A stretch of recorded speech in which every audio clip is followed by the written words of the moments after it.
کہ یہ جو اتنا بڑا کیوس آپ دیکھ رہے ہیں نا پی ٹی آئی کے اندر، اور 3 سال ہونے کو ہو رہے ہیں اور اب تک ان کو آزاد نہیں کرا سکے ہیں، عمران خان کو رہائی نہیں مل سکی، اس کی ایک بہت کور وجہ ہے، اس پہ ذرا غور کیجیے گا۔ دیکھیے، جب تک جذبہ موٹیویشن قائم رہتا ہے، جب تک اسپرٹ جو ہوتی ہے، فائٹنگ اسپرٹ رہتی ہے نا، تو ہی منزل حاصل ہوتی ہے، اس کے بغیر تو نہیں ہوتی۔ یہاں کیا ہوا ہے کہ عمران خان جیل میں گئے تو وہاں سے یہ صدائیں آنے لگیں کہ صاحب ہم ان کو کتابیں دے آئے ہیں، سائیکل دے آئے ہیں، وہ ایکسرسائز کر رہے ہیں، وہ سیٹ، انہوں نے بھی الفاظ استعمال کیے اکثر کہ میں سیٹ ہو گیا ہوں۔ یہ سیٹ ہونے کی جگہ تھوڑی ہے جیل۔ کوئی ان کا اندر کوئی ایڈوائزر ہوتا ہے، کہتا نہیں آپ ایسے بیان مت دیا کیجئے کہ میں سیٹ ہو گیا ہوں، میں 10 سال 100 سال گزار دوں گا، نہیں، وہاں ایک ایک رات مشکل ہوتی ہے۔ باہر والوں نے کہا اچھا وہ تو اتنے بہادر ہیں کہ وہ تو بس سائیکل چلا رہے ہیں اور کسی نے مرغ کھا رہے ہیں اڑا دی، اور وہ تو سیٹ ہیں، وہ کتابیں پڑھ رہے ہیں اور نماز بھی پڑھ رہے ہیں، ہمارے لیے دعا بھی کر رہے ہیں، وہ اندر سیٹ ہو گئے ہیں، ہم باہر سیٹ ہو جاتے ہیں، ہم باہر سیٹ ہیں، وہ اندر سیٹ ہیں۔ اب ان خبروں سے، اس تاثرات سے، ان تاثرات سے کیا ہوتا ہے کہ آپ کا وہ پیشن، وہ انتھوزیزم جو ہے وہ نیچے آ جاتا ہے کہ بھئی وہ بھائی جان اتھے سیٹنے، اسی اتھے سیٹنے، کوئی گل ہی نہیں، اتنے پریشانی دی کوئی گل نہیں۔ یار یہ بڑی خائن سوچ ہے۔ جنہوں نے جیل کاٹی ہے ان سے پوچھئے، ایک ایک دن مشکل ہوتا ہے۔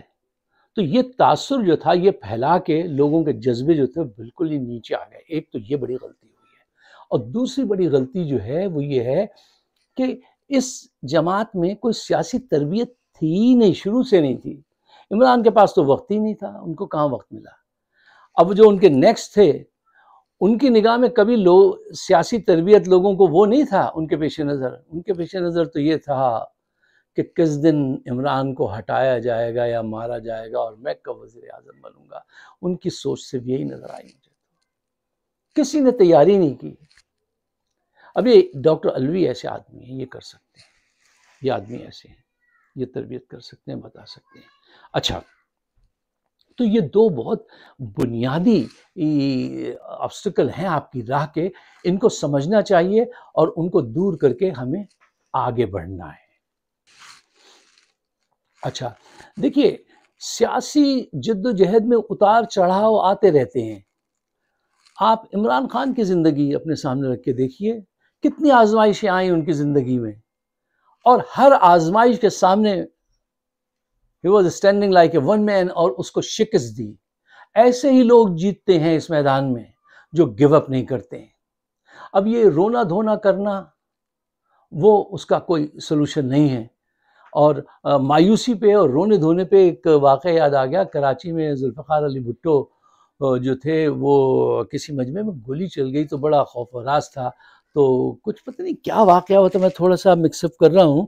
تو ایک موقع پہ انہوں نے ایک بڑا اچھی لائن کہی تھی اسی حادثے سے متعلق۔ وہ کیا تھا کہ کسی نے کہا کہ یہ رو دیے ہیں اور وہ ہو گئے ہیں، تو انہوں نے اپنا ایک ان کا ملازم تھا نورا، تو اس سے انہوں نے کہا نورا انہیں بتاؤ پہاڑ رویا نہیں کرتے۔ یعنی اس کا عزم جو تھا، کم سے کم ان کا عزم نہیں تھا تو شو اپ وہ ایسے کر دیتے تھے کہ جیسے میں پہاڑ کی طرح مضبوط ہوں، اور یہ اس فیلڈ کے اندر چاہیے ہوتی ہے یہ چیز۔ ہاں میں یہ جانتا ہوں کہ آپ کے لیے یہ وقت کٹھن ہے، آپ کی مرکزی قیادت نے آپ کو مایوس کیا ہے، یہ سچ ہے۔ دیکھیے آپ کی کوئی اس قیادت کی کوئی سیاسی تربیت تو ہے نہیں، ٹھیک ہے نا، پھر یہ ہیومن بینگ ہیں، ان سے غلطیاں بھی ہوں گی، غلط فیصلے بھی ہوں گے، پھر کچھ پارٹی چھوڑ کے چلے جائیں گے، اور کچھ جو ہے آپ کی پیٹھ میں خنجر گھونپتے ہیں۔ تو سیاسی تحریکوں میں اس قسم کے کام ہوتے ہیں، ان حقائق کو ذہن میں رکھنا ہے، لیکن مشن سے دور نہیں ہونا ہے، اور اس کا واحد حل ایک ہی ہے، وہ یہ کہ get up, go and get them, اٹھو پھر اٹھو۔ کسی نے کہا تھا نا، گر جانا ذلت کی بات نہیں ہے، گر کے نہ اٹھنا ذلت کی بات ہے۔ اور آپ تو گرے بھی نہیں ہیں میرے عزیزوں، آپ تو گرے بھی نہیں ہو، ایک ہلکا سا تھوڑا سا مایوسی کا جھونکا، کیونکہ آپ نے زیادہ توقعات وابستہ کر لی تھی، اس کی وجہ سے آیا. یہ کوئی بگ ڈیل نہیں ہے، ساری چیزیں ابھی بھی آپ کے اختیار میں ہیں. اچھا دیکھیے، کیا آپ نے ایسی کوئی سیاسی تحریک کبھی دیکھی ہے جس میں کوئی اسٹرگل نہ ہو، دھوکہ نہ ہو، جس میں غدار نہ ہو، آبسٹیکل نہ آتے ہوں؟ ایسی کوئی سیاسی تحریک نہیں ہوتی. اور اگر آپ ایسی سیاسی تحریک کی تمنا کرتے ہیں تو یہ سیاسی تحریک نہیں ہے، آپ غلط بس میں بیٹھ گئے ہیں. آپ پکنک والی بس میں سوار ہو کے انقلاب لانا چاہتے ہیں. کیا آپ گاتے ہوئے چلے جائیں روڈ ٹو سوات اور پھر وہاں پہنچ جائیں سوات میں اور وہ ہو جائے؟ یہ ایسا مرحلہ نہیں ہے. یہ بہت جدوجہد کا کام ہے، and it takes some long time. ایسے آسانی سے کوئک فکس نہیں ہے یہاں پہ کچھ بھی. اور اگر آپ نے یہ سب کچھ فیس نہیں کیا تو اس کا مطلب یہ ہوا کہ آپ نے جرنیلوں کو چیلنج نہیں کیا ہے. جب بھی ڈکٹیٹرز کو چیلنج کیا جاتا ہے تو یہ آبسٹیکل اور یہ مزاحمت اور زیادہ بڑھ کے سامنے آتی ہے. اچھا، اب آج صبح ایک صاحبہ پوچھ رہی تھی، اچھا تو یہ فرمائیے کہ تو پھر یہ سیاسی اس میں یہ تحریک میں آزمائشیں کیوں آتی ہیں؟ میں آپ کو 3 پوائنٹس دیتا ہوں، ان کو ذہن میں سجا لیجئے تاکہ ہم کم وقت میں زیادہ بات کریں اور تیزی سے فارورڈ بٹن میں دبا کے چلوں گا. پوائنٹ نمبر 1، دیکھیے، جب آپ ایک سسٹم کو چیلنج کر رہے ہیں تو آپ کو ذہن میں رکھنا چاہیے مزاحمت آئے گی. پوائنٹ نمبر 2، پاورفل لوگ جو ہوتے ہیں، ڈکٹیٹرز جو ہوتے ہیں، وہ بغیر پریشر کے کبھی سرنڈر نہیں کرتے. اور چھوٹا موٹا پریشر نہیں، ان کے لیے ان کے سائز کے حساب سے پریشر چاہیے ہوتا ہے. پوائنٹ نمبر 3، سیاسی قیادت میں اکثر غلط فیصلے بھی ہو جاتے ہیں اور خوفزدہ بھی ہو جاتی ہے، اس میں کچھ غدار بھی نکل آتے ہیں. یہ تینوں پوائنٹ جو ہے آپ اپنے ذہن میں رکھیں اگر آپ ایک سیاسی ورکر ہیں. اچھا، اب صاحب اس کا حل کیا ہے؟ اس کا حل وہی ہے جو میں نے آپ سے پہلے کہا کہ 1 سیکنڈ کو ٹھہریے، رکیے، دیکھیے، سوچئے کہ آپ سے غلطی کیا ہوئی، اس کا کارن، اس کا ریزن کیا تھا، اس کا ذمہ دار کون ہے، اور ہم کیسے تیزی سے اس کو فکس کریں اور آگے بڑھیں. موشن کو بھی برقرار رکھنا ہے، اس کی سپیڈ کو بھی نہیں توڑنے دینا ہے، غلطی کو ریکگنائز بھی کرنا ہے. یہی لیڈرشپ کا کام ہوتا ہے. اور پولیٹیکل ورکر کو اس کی سمجھ ہونی چاہیے کہ ان سب چیزوں سے واسطہ پڑے گا اور ہم ایسے اس کو ٹاپتے جائیں گے. اگر میں اور آپ ان چیزوں کا خیال نہیں کریں گے تو وہ منزل جو ہم اس پار دیکھتے ہیں آگ اور خون کے دریا کے، وہ ایسے آسانی سے آپ کو نہیں ملے گی. آپ کا جن سے مقابلہ ہے ان کو ایک ہی تو ہنر حاصل ہے کہ اپنے لوگوں کو کیسے مارنا ہے. باقیوں کو تو وہ مار نہیں سکتے. اپنے لوگوں کو مارنے کا میں نے اس دن بھی آپ سے کہا تھا، جرنیلوں کا ایسا ویسا بینڈٹ نہیں سمجھے آپ. یہ بڑے پلانر ہیں، بڑی پلاننگ کے ساتھ کام کر رہے ہیں. آپ کو مسلسل وہ جو ناکامی دے رہے ہیں، دیکھ لیجیے، ایک تو آپ اپنے جو غلطیاں کر رہے ہیں وہ، اور ان کی پلاننگ آپ سے بہتر ہو رہی ہے.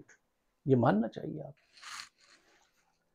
دیکھو، میں آپ سے ایک بات کہتا ہوں، دنیا کی ہر سیاسی تحریک میں غلطیاں ہوتی ہیں. عظیم عظیم لیڈروں سے غلطیاں ہو جاتی ہیں. ہیومن ہے نا، تو انسان غلطی سے ہی یہاں آ گیا تھا زمین پہ، اور غلطیاں وہ کرتا رہے گا. لیکن لیڈر کو اور اس کا جو ورکر ہے اس کو غدار یا کمپرومائز نہیں ہونا چاہیے. آپ کے وہاں جو ہو رہے ہیں نا، یہ کمپرومائز اور خوفزدہ قیادت ہے. اس وجہ سے ناکامیاں آپ کو سامنا کر رہے ہیں اور ابھی تک وہ جیل میں ہیں. اس کی 2 بیسز میں نے آپ کو شروع میں بتائیں. اب باقی آپ بھی خود بھی کچھ کام کیجئے، تلاش کیجئے. لیکن ہاں، ہمیں چاہیے کہ ہم کامیابی کو بہت زیادہ رومانٹیسائز کر دیتے ہیں ذہن میں، اور ناکامی کے خوف کو دل میں ایک دم بام ڈپریس ہو جاتے ہیں اور ڈپریشن میں چلے جاتے ہیں. دونوں انتہا پہ رہتے ہیں، وہ غلط بات ہے. آپ کو بیچ میں رہنا چاہیے. آپ سیاسی ورکر اگر ہیں تو آپ کو تو بہت الرٹ اور آنکھ کھول کے وہ رکھنا چاہیے کہ بھئی کیا ہو رہا ہے. دیکھیے، چھوٹے موٹے جو جیسے جھٹکے ابھی آپ کو آ گیا ایک چھوٹا سا بڑا معمولی سے جھٹکا ہے، یہ آپ کو جگانے کے لیے آتے ہیں، سلانے کے لیے نہیں آتے ہیں آپ، بلکہ جھٹکے لگنے سے تو آپ نے کبھی ٹرین میں سفر کیا کراچی سے لاہور کا، جو جھٹکے لگتے تھے تو آنکھ کھل جاتی تھی، جھٹکے سے آنکھ کھلتی ہے۔ اگر کوئی ایسا ہی مست قلندر ہے کہ اس پہ بھی سوتا رہے تو اس کے حق میں دعا کیجیے، لیکن یہ آپ کو جگانے کے لیے آتے ہیں۔ اور شعر دیکھیے یاد آ گیا کہ اور تیز ہو پرواز، اور تیز ہو پرواز جو نیچے دیکھوں، کس بلندی پہ یہ گر جانے کا ڈر لے آیا۔ اگر آپ غور کریں کہ اگر آپ نے ان کو شکست نہیں دی تو یہ آپ کا، پوری قوم کا، پاکستان کا، ان خزانوں کا جس کو قدرت نے آپ کو عطا کیا، اس کا کیا حشر کر دیں گے یہ۔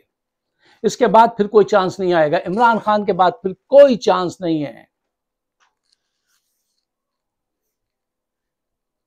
تو بہتر یہ ہے کہ مایوسی کفر ہے اور اس کے نقصانات زیادہ ہیں، اور آپ کے ساتھ کوئی ایسی بات نہیں ہوئی ہے۔ دیکھیے جو سب سے بڑی بات ہے نا، آپ یہ دیکھیے کہ آپ کا لیڈر کتنا اسٹیڈ فاسٹ ہے، کیا اس کا کریج ہے، کیا اس کا کرسمہ ہے، کیسے وہ کھڑا ہے۔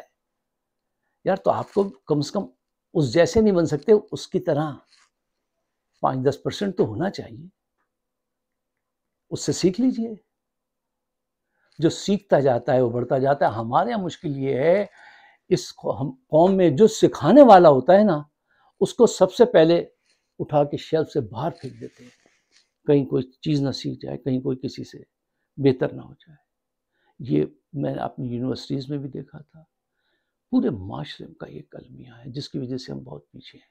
اچھا وہ ٹاپک کہیں اور چلا جائے گا، تو آخر میں آپ سے بس یہی کہوں گا کہ دیکھیے تاریخ انہیں ہیرو نہیں مانتی جو گر گئے، تاریخ انہیں ہیرو مانتی ہے جو گر کے اٹھ گئے۔ الیگزینڈر دی گریٹ وہ یہ نہیں کہتا تھا کہیں پہنچ کے کہ کتنے دشمن ہیں، وہ یہ کہتا تھا بس یہ بتا دو وہ کدھر ہیں، اور اس کے بعد I will take care، میں ان سے نمٹ لوں گا، just tell me where are they۔ یہ ان کی کوانٹٹی مت بتاؤ 400-500۔ تو یہ کریج چاہیے ہوتی ہے سیاست میں بھی۔ میں نے شروع میں آپ سے کہا یہ کمزور دلوں کا کام نہیں ہے۔ اگر آپ اتنے کمزور دل ہیں تو آپ ایسا کیجئے کہ اس فیلڈ کو چھوڑیے اور کوئی ڈرامہ وغیرہ دیکھیے، کچھ انٹرٹینمنٹ رکھیے لائف میں۔ یہاں تو آپ رولر کوسٹر میں بیٹھے ہیں، کبھی اپ کبھی ڈاؤن، کبھی اپ کبھی ڈاؤن، اور ہر لمحے فوکس رہنا ہے، چوکس رہنا ہے، اور پھر آگے بڑھتے رہنا ہے۔ اگر آپ میرے خیالات سے اتفاق کرتے ہیں اور ان سے پاکستان کی بھلائی ہے تو اس کو شیئر ضرور کیجیے گا۔ میرے چاروں طرف لوگ بھی ہیں اور ان کی وہ پالیسیز 40 ارب روپے جو لگا کے وال کھڑی کی ہے، اس کا بہت بڑا شکار ہے میرا چینل۔ لیکن کوئی بات نہیں، ہم تو موج بڑھے یا آندھی آئے، دیا جلائے رکھنا ہے، گھر کی خاطر 100 دکھ جھیلیں، گھر تو آخر اپنا ہے۔ آپ سب کا بہت بہت شکریہ۔ خدا حافظ۔